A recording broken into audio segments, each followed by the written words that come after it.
Magandang araw po, welcome po sa aking channel, Nov9 TV. Patalasasan po, meron po ba kayong mga properties na napapabayaan or non-performing assets? Plan nyo yung ibenta, pero wala kayong oras pagbenta nito. Kung ito'y pagkakatiwala nyo po sa amin, tawag lang po kayo sa aking numero, usap po tayo, gawan ko po ng video for free. Yes, libre po. Wala po kayong babayaran. Tutulungan pa namin kayong mabenta ang inyong property. Kami na po bala sa marketing, sa boosting, pati po sa paid advertisements, even sa tripping. Hindi na po kayo mapapagod sa pag-entertain ng mga buyers. Kami na po bala sa lahat. Tawag lang po kayo. Nandito po tayo ngayon sa Bacoor, Cavite kung saan meron po tayong bagong video presentation. Isang 2-story house na may lot area na 125 square meters. May floor area po ito na 60 square meters more or less. Nakabakod na po buong property. Napagana po ng lokasyon. Nasa loob ng isang exclusive subdivision na meron pong 24-hour security. Malapit po sa mga business establishments at SM Bacoor. Wala pa pong isang oras, nasa Manila na po kayo via Cavitex. Mamaya po sa dulong parte ng video, pag-usapan natin ang distance, location, travel time at presyo nito. Ang bahay po ay well-maintained. Gawa ng nandyan pa po nakatira si owner. Nakabakod na rin po ng concrete fence at meron pong steel gate. Nasa flood-free area na rin po ito. Pasok po tayo dito sa pedestrian gate. Ito po yung garahe. Open lang po siya. Ito pong bahay ay meron pong 4 bedrooms. May isang kwarto sa baba at 3 kwarto sa taas. Kaya kung meron man po kayong PWD or senior citizen sa pamilya, meron na pong kwarto para sa kanila. Kakasya po ang isang SUV dito sa garahe at kung sakali man na dalawa po ang inyong sakyan, pwede naman pong mag-park dito sa labas. Common parking po. Kaya po, matatanaw niyo yung isang sakyan. Dito po sa harapan ay may spasyo pa na pwede po yung mag-garden. Meron din po itong hangout area o open lanai at ito na po yung main door. May aluminum screen door at naka-solid wood door. Welcome po dito sa bahay ni Madam. Ito po yung living area o salas. At tungkol po sa mga furnishings, especially yung movable, ay wala pong nabanggit sa akin. Pero yung mga naka-built-in, sigurado pong kasama yan. Gaya nitong split type aircon. At dito naman po yung dining area at kitchen. Mula po dito sa living area, open concept lang po, hanggang dito sa may kusina. Meron na rin po itong kitchen countertop, kitchen drawer and cabinet, kitchen window, the nano block sink with faucet. Meron na rin pong pantry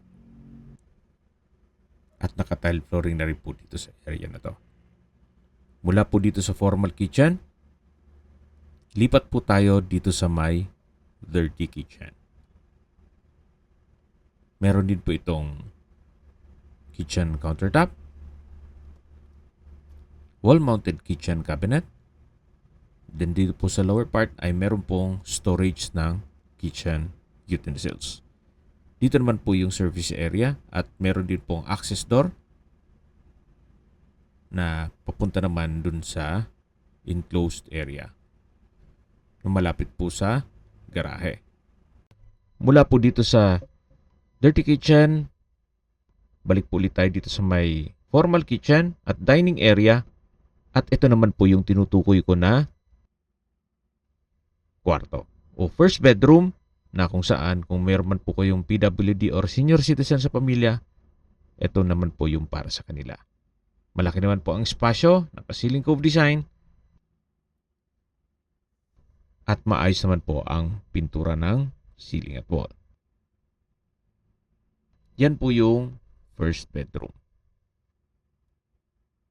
Dito naman po yung common toilet and bath.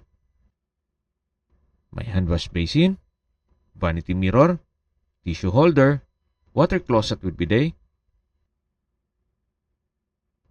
tile bathroom wall, may shower curtain, at dito naman po yung shower area na may overhead shower at bathroom window.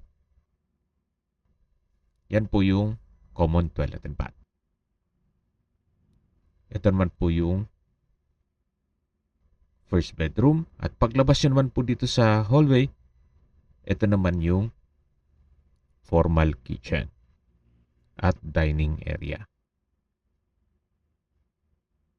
Sa dulo naman po yung living area at matatanaw naman natin yung main door. Yan po yung hagdan. At aakyat na po tayo. Ito pong staircase ay naka-tiled at concrete. Then tubular din po itong handrail. Samahan niyo po ako, akyat po tayo. At nandito na po tayo sa second floor. Ito po yung hallway. Meron pong 3 kwarto dito. Ito po yung second bedroom ng buong bahay. May split type aircon, ceiling cove design. Ngayon po, ginawa itong stock room. O pwede rin gawin yung office. Depende po yan sa inyo kung anong magiging use nyo dyan. At lipat na po tayo dito sa kabila. Ito po yung third bedroom. Naka-ceiling cove design. May center lamp, split type aircon, glass window with blinds, naka-tile flooring. At kagaya po ng nasabi ko sa inyo kanina, lahat ng furnishings ay na movable, ay wala pong nabanggit si owner kung isasama niya. Pero syempre, lahat ng mga built-in, automatic na po yon. Lipat na po tayo dito sa may fourth bedroom. Malaki din ang espasyo, ceiling cove design, may 2 glass window, maayos ang pintura ng ceiling at wall, kaya wala po kayong ipapagawa dito. Yan po ang last of fourth bedroom. Ito naman po yung common toilet and bath dito sa second floor. May hand wash basin, water closet with bidet, tissue holder, shower curtain, at meron din pong shower at tile bathroom wall. Meron din pong bathroom window. Ito po ang common toilet and bath. At yan naman po yung mga kwarto. Okay, sa distance, location at travel time portion na po tayo. Mula po sa SM Bacoor at mga business establishments o highway, ang distance is 1.7 kilometers at ang travel time is 8 minutes. Mula naman po sa Bacoor District Hospital at St. Dominic Medical Center at St. Dominic College of Asia, ang distance is 3.8 kilometers at ang travel time is 12 minutes. Mula naman po sa Southern Tagalog Regional Hospital, ang distance is 2.1 kilometers at ang travel time is 9 minutes. Mula naman po sa Cavitex, ang distance is 5.2 kilometers at ang travel time is 17 minutes. Mula naman po sa Parañaque Integrated Terminal o PTEX, ang distance is 12 kilometers at ang travel time is 31 minutes. Mula naman po sa Baclaran Church, ang distance is 13 kilometers at ang travel time is 35 minutes.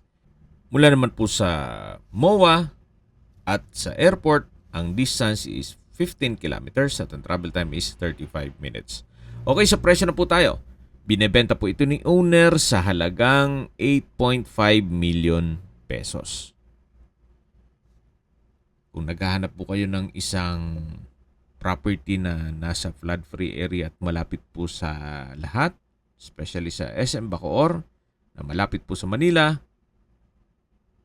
nasa murang halaga, at wala na po kayong ipapagawa, well, ito na po yung hinahanap nyo. 8.5 million pesos, meron na po kayong 4 bedrooms na house and lot. Nasa flood-free area. Kung may mga katanungan po kayo, tawag lang po kayo sa aking numero. At sa mga kababayan naman natin na sa ibang bansa, meron po akong WhatsApp, Viber, Telegram, at Signal. Same number lang po. 0917-316-3399. Sa mga nagtatanong naman po ng aming Facebook, meron po aming Facebook page na Nov9TV at Facebook Real Video. Meron din pong TikTok at Instagram. May ibang YouTube channel po kami, the Nov9TV channel, Nov9TV Listings,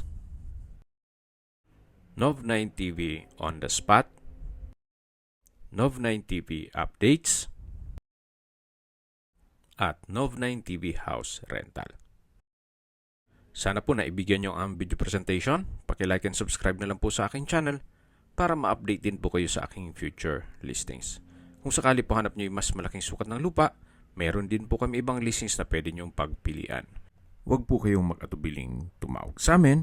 Then, let us know your budget para malaman namin kung anong property pwede naming ilog sa inyo. Sa lahat pong viewers, subscriber at nagtiwala po sa amin, salamat po sa suporta. Ingat po kayo lagi at yung pamilya. Maraming salamat po.